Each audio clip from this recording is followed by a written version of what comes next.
जय हिंद आप सभी को। देखिए ये चैप्टर 4 है प्राचीन भारतीय इतिहास का चैप्टर 4 बौद्ध धर्म और जैन धर्म। देखिए हम लोग एसएससी का 42,000 प्रश्न करने वाले हैं, जिसमें हम लोग आसानी से चैप्टर 3 तक खत्म कर चुके हैं। उसमें लगभग हम लोग 500 प्रश्न सुपर प्रश्न कर लिए हैं। तो अगर आप लोग नहीं देखे हैं तो जाकर जरूर देखिएगा। आपको प्ले लिस्ट में दिया गया है एसएससी एग्जाम 42,000 प्रश्न, ठीक है। तो आप लोग प्ले लिस्ट में दिया गया, जाकर जरूर देखिएगा।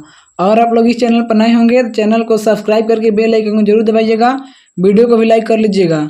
देखिए आपको जीके का इस चैनल के माध्यम से कोई भी दिक्कत नहीं रहेगा। और इस चैनल के माध्यम से अगर जुड़ते हैं तो आपको जीके का एकदम यहाँ से बहुत जीके का पूरा क्वेश्चन कराया जा रहा है, जो एग्जाम में आपको पूछा जाता है। सोचिए 42,000 प्रश्न जब आप कर लीजिएगा जीके में, तो आप कहाँ रहिएगा। आपको एक भी प्रश्न नहीं छूटेगा जीके का, ठीक है। चलिए सेशन को स्टार्ट करते हैं। तो देखिए सबसे पहले यहाँ पर प्रश्न दिया है। हम लोग पहले चैप्टर देखते हैं कि बौद्ध धर्म जैन धर्म, ठीक है। दोनों धर्मों का मतलब ऑब्जेक्टिव इस चैप्टर में क्लियर करेंगे। हम लोग चैप्टर वाइज ऑब्जेक्टिव कर रहे हैं एसएससी के एग्जाम का स्पेशल। और कोई भी एग्जाम की तैयारी करते हैं जिसमें मतलब जी के प्रश्न आता हो, तो आपके लिए ये वीडियो बहुत खास है। गौतम बुद्ध का जन्म लुम्बिनी में हुआ था। जो गौतम बुद्ध है उनका जन्म लुम्बिनी में हुआ था। बुद्ध शब्द का क्या अर्थ है? तो ज्ञानी। बुद्ध शब्द का अर्थ होता है ज्ञानी। गौतम बुद्ध का वास्तविक नाम क्या था? तो सिद्धार्थ है। जो गौतम बुद्ध थे उनका वास्तविक नाम क्या है? सिद्धार्थ है। गौतम बुद्ध की माता का नाम क्या था? माया। गौतम बुद्ध के जो माता का नाम था वो माया था। नेक्स्ट क्वेश्चन देखिए, प्रश्न दिया है खाली स्थान की पालक माता महाप्रजापति गौतमी ऐसी पहली महिला थी जिन्हें भिक्षुनी के रूप में चुना गया था। तो बुद्ध की पालक माता महाप्रजापति गौतमी ऐसी पहली महिला थी जिन्हें भिक्षुनी के रूप में चुना गया था। बौद्ध धर्म में बैल का संबंध बुद्ध के जीवन की किस घटना से है? तो जन्म से। जो बौद्ध धर्म है उसमें बैल का संबंध जो है वो जन्म से, गौतम बुद्ध के जन्म से है। बौद्ध स्थल वैशाली और नालंदा किस राज्य में स्थित है? तो बिहार। जो बौद्ध धर्म वैशाली है और नालंदा है, ये आपका बिहार में स्थित है। बुद्ध शाक्य गण नामक एक छोटे गण से संबंधित थे और एक क्षत्रिय थे। और एक क्या थे? क्षत्रिय थे। गौतम बुद्ध के जन्म स्थल अशोक मौर्य का यानी कि रुमिनदेई स्तंभ द्वारा चिन्हित किया गया है, ठीक है। नेक्स्ट क्वेश्चन देखिए, भगवान बुद्ध द्वारा घर छोड़ने की घटना को क्या कहा जाता है? तो महाभिनिष्क्रमण कहा जाता है। बुद्ध ने अपना पहला उपदेश धम्म चक्र परिवर्तन यानी कि धर्म चक्र परिवर्तन सारनाथ के हिरण पार्क में दिया था। गौतम बुद्ध को बोधगया में एक पीपल के वृक्ष के नीचे ज्ञान की प्राप्ति हुई थी। गौतम बुद्ध को मतलब बोधगया में एक पीपल के वृक्ष के नीचे ज्ञान की प्राप्ति हुई थी। नेक्स्ट क्वेश्चन देखिए, अभी तक आप लोग वीडियो को लाइक नहीं किए तो वीडियो को लाइक जरूर कीजिएगा। देखिए भाई लोग, ये वीडियो बनाने में बहुत मेहनत लगता है, तो मेहनत का आप लोग समझ सकते हैं। तो केवल आपको लाइक करना है, लाइक करने में आपको कोई भी पैसा नहीं लगेगा, इसीलिए आप एक लाइक अपना कर दीजिए, ठीक है। ये आपका अधिकार है, आप कर सकते हैं, इसमें आपको कोई भी पैसा नहीं देना है। हम इतना मेहनत करके आपको पढ़ा रहे हैं, इंपॉर्टेंट क्वेश्चन करा रहे हैं आपको आपके लाइफ के लिए। तो सोचिए आप एक लाइक नहीं कर सकते हैं तो क्या कर सकते हैं। आप लाइक कृपया करके कर दिया कीजिए। हीनयान स्कूल का सबसे महत्वपूर्ण कार्य कौन सा है? तो महावास्तु। नेपाल में बौद्ध धर्म अशोक के शासनकाल के दौरान पेश किया गया था। नेपाल में बौद्ध धर्म अशोक के शासनकाल के दौरान में पेश किया गया था। विश्व की सबसे बड़ी बुद्ध की अखंड मूर्ति कहाँ स्थापित की गई?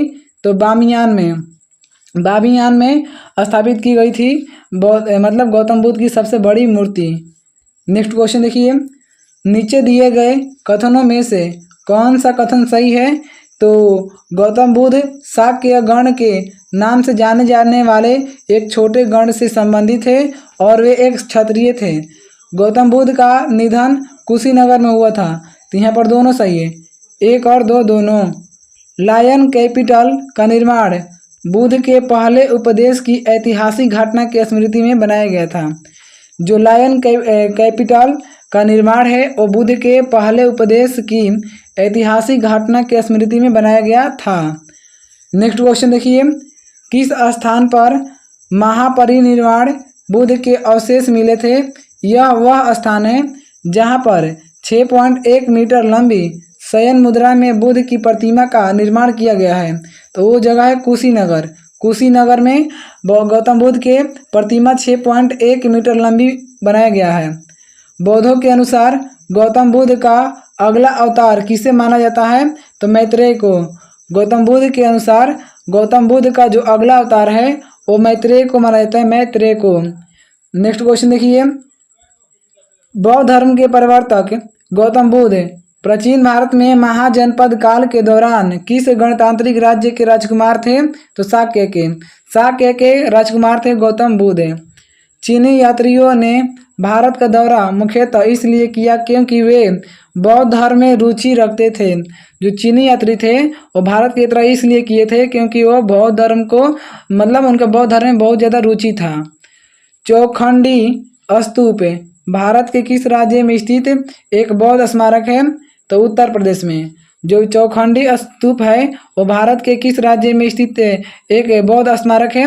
तो उत्तर प्रदेश में। तो अगर आप लोग उत्तर प्रदेश का निवासी हैं तो आप लोग कमेंट में जरूर लिखिए यूपी, ठीक है, ताकि हम भी जान सके कि वहाँ का भी स्टूडेंट इस चैनल के माध्यम से पढ़ाई कर रहा है। गौतम बुद्ध के भक्तों द्वारा मनाई जाने वाली बुद्ध पूर्णिमा हिंदू माह बैसाख में मनाई जाती है। गौतम बुद्ध के भक्तों द्वारा मनाई जाने वाली जो बुद्ध पूर्णिमा है वो हिंदू माह के बैसाख में मनाई जाती है। अपने महानिर्वाण से पहले बुद्ध ने अंतिम उपदेश कहाँ दिया था? तो वैशाली में। अपने महानिर्वाण से पहले गौतम बुद्ध ने अपना उपदेश कहाँ दिया था? अंतिम उपदेश कहाँ दिया था? तो गौतम बुद्ध ने अपना अंतिम उपदेश वैशाली में दिया था। किसने ध्यान की तकनीक और उपनिषदों की शिक्षा अलारा कलमा से सीखी? तो गौतम बुद्ध।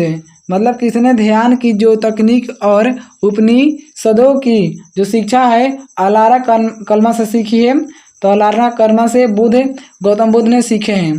नेक्स्ट क्वेश्चन देखिए, 8वीं सदी ईस्वी में दक्षिण पूर्व एशिया में अपने साम्राज्य की स्थापना करने वाले शैलेंद्र राजा किस धर्म के अनुयायी थे? तो बौद्ध धर्म के। जो शैलेंद्र राजा थे वो बौद्ध धर्म के अनुयायी थे। 4 आर्य सत्य की अवधारणा किस धर्म से संबंधित है? तो बुद्ध धर्म से। जो 4 आर्य सत्य की अवधारणा है ये आपका बौद्ध धर्म से संबंधित है। गंधार कला विद्यालय में अंतर्गत गंधार कला विद्यालय के अंतर्गत किसकी सजीव मूर्तियां बनाई गई? तो बुद्ध की सजीव मूर्तियां बनाई गई। नेक्स्ट क्वेश्चन देखिए, प्रश्न दिया है, भारतीय इतिहास के किस काल में क्षत्रियों की एक अलग पहचान थी? तो बुद्ध धर्म के काल में। बुद्ध के काल में भारतीय इतिहास के क्षत्रिय की अलग पहचान बनाई गई थी बुद्ध के काल में। बुद्ध को किस वृक्ष के नीचे ज्ञान प्राप्त हुआ था? तो पीपल का वृक्ष। जो बुद्ध थे उनको ज्ञान की प्राप्ति पीपल के वृक्ष के नीचे हुआ था। प्रथम बौद्ध परिषद कहाँ आयोजित की गई थी? तो राजगृह में। जो प्रथम बौद्ध परिसर है वो आपको राजगृह में आयोजित की गई थी। कहा जाता है कि प्रथम बौद्ध परिषद को अजातशत्रु द्वारा संरक्षण प्रदान किया गया था। कहा जाता है कि प्रथम बौद्ध परिषद को अजातशत्रु द्वारा संरक्षण प्रदान किया गया था।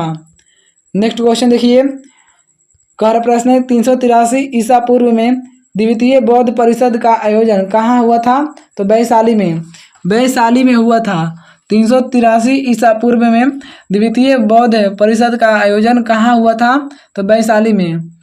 अशोक के शासन काल के प्रमुख आयोजनों में से एक 250 ईसा पूर्व में राजधानी पाटलिपुत्र में तीसरी बौद्ध परिषद का आयोजन था। जो पाटलिपुत्र है वहाँ पर तीसरी बौद्ध परिषद का आयोजन था। चौथी बौद्ध परिषद कनिष्क के संरक्षण में आयोजित, जिसके कारण बौद्ध धर्म का 2 भागों यानी कि हीनयान और महायान में विभाजन हुआ। किस स्थल पर आयोजन किया गया था? तो कश्मीर में। कश्मीर में आपको चौथी बौद्ध संगीति हुआ था और तीसरी बौद्ध संगीति आपको पाटलिपुत्र में हुआ था। नेक्स्ट क्वेश्चन देखिए, मिलिंद पन्हो क्या है? तो बौद्ध पाठ है। जो मिलिंद पन्हो है आपका बौद्ध पाठ है। गौतम बुद्ध ने सारनाथ में अपना पहला उपदेश किस मुद्रा में दिया था? तो धर्म चक्र मुद्रा में। गौतम बुद्ध जो है ये आपका जो पहला उपदेश सारनाथ में दिए थे और ये धर्म चक्र मुद्रा के रूप में दिए थे। और मिलिंद पन्हो क्या है? तो ये बौद्ध पाठ है। वैशाख पूर्णिमा का बहुत महत्व है क्योंकि इस दिन बुद्ध का जन्म हुआ, ज्ञान प्राप्त हुआ और उनकी मृत्यु हुई थी। इसी दिन बौद्ध पूर्णिमा का बहुत महत्व दिन है, इसीलिए क्योंकि वहाँ पर मतलब इस दिन के दिन बुद्ध का जन्म हुआ था और ज्ञान प्राप्त हुआ था और उनकी मृत्यु भी हुई थी। नेक्स्ट क्वेश्चन देखिए, महायान ग्रंथ किस धर्म से संबंधित है? तो बुद्ध धर्म से। जो महायान ग्रंथ है वो आपका बुद्ध धर्म से संबंधित है। दीर्घ निकाय बौद्ध प्रवचनों का एक संग्रह है। जो दीर्घ निकाय है आपका बौद्ध प्रवचनों का एक संग्रह है। कौन सा मठ बौद्ध धर्म से संबंधित है? तो चैत्य। जो चैत्य है आपका बौद्ध धर्म से संबंधित है। कौन सी विशेषता बौद्ध धर्म को जैन धर्म से अलग करती है? तो आचरण और आत्ममोक्ष का चरम रूप है। आचरण और आत्ममोक्ष का चरम रूप ये आपका बौद्ध धर्म को जैन धर्म से अलग करती है। न्याय सूत्र किसने लिखा है? तो गौतम ने। न्याय सूत्र गौतम ने लिखा है। अष्ट महास्थान बुद्ध के जीवन से जुड़े 8 महत्वपूर्ण स्थानों को संदर्भित करता है जो लुम्बिनी, बोधगया, सारनाथ, कुशीनगर, श्रावस्ती, संकीसा, राजगिरी और वैशाली है। गृध्रकूट में अपना उपदेश किसने दिया था? तो गौतम बुद्ध ने। गृध्रकूट में अपना उपदेश गौतम बुद्ध ने दिए थे। बौद्ध धर्म के कौन से संप्रदाय हैं? तो महायान, हीनयान और थेरवादी। महायान, हीनयान और थेरवादी ये मतलब बौद्ध धर्म के संप्रदाय थे। नेक्स्ट क्वेश्चन देखिए, गौतम बुद्ध द्वारा प्रतिपादित बौद्ध धर्म के अष्टांगित मार्ग में कौन से मार्ग शामिल हैं? तो सम्यक दृष्टि, सम्यक संकल्प, सम्यक वचन, सम्यक आचरण, सम्यक जीविका, सम्यक प्रयत्न, सम्यक चित्त और सम्यक एकाग्रता समाधि ये सब शामिल हैं। बौद्धों की पवित्र यानी धार्मिक पुस्तक कौन सी है? तो त्रिपिटक। ये बौद्धों की पवित्र यानी धार्मिक पुस्तक है त्रिपिटक। बौद्ध मतलब बुद्ध, धम्म और संघ को मिलाकर क्या कहा जाता है? तो त्रिरत्न। बुद्ध, धम्म और संघ को मिलाकर त्रिरत्न कहा जाता है। भारत में निर्मित अंतिम बौद्ध ग्रंथ कौन सा था? तो वामसाथ पाकसिनी ये भारत में निर्मित अंतिम बौद्ध ग्रंथ था। नेक्स्ट क्वेश्चन देखिए, बौद्ध धर्म ने समाज के 2 वर्गों पर एक महत्वपूर्ण प्रभाव डाला। वह दोनों वर्ग क्रमशः महिलाएं और शूद्र थे। वह दोनों धर्म क्रमशः महिलाएं और शूद्र थे। बोधगया एक महत्वपूर्ण बौद्ध तीर्थ स्थल क्यों है? क्योंकि यहाँ गौतम बुद्ध को ज्ञान प्राप्त हुआ था। इसीलिए बोधगया एक महत्वपूर्ण बौद्ध तीर्थ स्थल है। संघ में रहने वाले बौद्ध भिक्षुओं के लिए बनाए गए नियम विनय पिटक नामक ग्रंथ में मिलते हैं। नेक्स्ट क्वेश्चन देखिए, गौतम मतलब बौद्ध वास्तुकला में विहार एक ध्यान कक्ष और भिक्षुओं के रहने का स्थान है। कौन सा त्योहार गौतम बुद्ध की जयंती के रूप में मनाया जाता है? तो बैसाख जो है ये गौतम बुद्ध की जयंती के रूप में मनाया जाता है। मानवीय दुखों से मुक्ति पाने का अष्टांगिक मार्ग किस धर्म से संबंधित है? तो बौद्ध धर्म से। बौद्ध धर्म से संबंधित है मानवीय दुखों से मुक्ति पाने का अष्टांगिक मार्ग। नेक्स्ट क्वेश्चन देखिए, 5वीं से 4वीं शताब्दी ईसा पूर्व के आसपास बुद्ध के उपदेशों का संकलन कौन सा था? त्रिपिटक था। 5वीं से 4वीं शताब्दी ईसा पूर्व के आसपास जो बुद्ध के उपदेशों का संकलन था वो त्रिपिटक था। बौद्ध काल का सबसे पुराना स्तूप कौन सा है? सांची का स्तूप है। जो बौद्ध काल का सबसे पुराना स्तूप है वो सांची का स्तूप है। तो देखिए ये वीडियो यहीं तक समाप्त होता है। इससे आगे क्वेश्चन हम लोग अगले वीडियो में करेंगे। यहाँ पर देखिए बौद्ध धर्म और जैन धर्म से कितना रिलेटेड क्वेश्चन है, तो ये सब प्रश्न हम लोग आगे करेंगे। हम लोग एसएससी के इंपॉर्टेंट क्वेश्चन 42,000 क्वेश्चन करने वाले हैं, जो कि चैप्टर वाइज क्वेश्चन कर रहे हैं और हम लोग छोटे छोटे वीडियो से क्वेश्चन कर रहे हैं ताकि देखने में बोरिंग महसूस ना हो और अच्छे तरीके से क्वेश्चन याद भी हो जाए।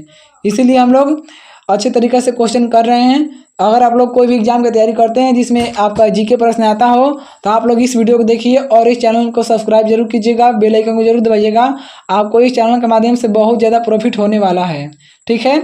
तो ये वीडियो बहुत शेयर कीजिए और पीछे वाले वीडियो नहीं देखें तो जाकर जरूर देखिए, आपको प्ले लिस्ट में दिया गया है। चलिए ये वीडियो समाप्त होता है। आप सभी को वीडियो देखने के लिए बहुत बहुत धन्यवाद।